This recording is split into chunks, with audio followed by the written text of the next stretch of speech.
và cùng một căn ca ở đồng rối chնոតខ្មែរលេខល្អច្បាស់របស់ Channel Admin ថ្ងៃនេះ Admin មានលេខល្អៗសម្រាប់ចែកជូនដល់ពុកម៉ែបងប្អូនយកទៅផ្សងសំណាងសម្រាប់ឆ្នោតខ្មែរថ្ងៃទី13ខែតុលាឆ្នាំ2025មុននឹងឈានដល់ការឲ្យតម្រុយឆ្នោតនាងខ្ញុំសូមចិត្តពុកម៉ែបងប្អូនមេត្តាជួយ Like Subscribe Comment និងដាក់សញ្ញាកណ្ដឹងឲ្យ Admin ម្នាក់មួយផងដើម្បីជាការលើកទឹកចិត្តក៏ដូចជាដើម្បីតាមដានវីដេអូតម្រុយឆ្នោតថ្មីៗផងដែរឥឡូវកុំឲ្យខាតពេលយូរតោះយើងទៅតាមដានតម្រុយឆ្នោតខ្មែរទាំងអស់គ្នាចំពោះឆ្នោតពីរលេខគឺមានលេខ0105និង75សម្រាប់ ABCD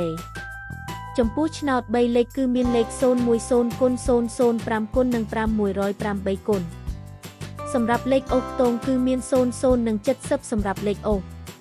ចាសឥឡូវនេះវីដេអូតម្រុយឆ្នោតរបស់ Admin គឺបានដល់ទីបញ្ចប់ហើយ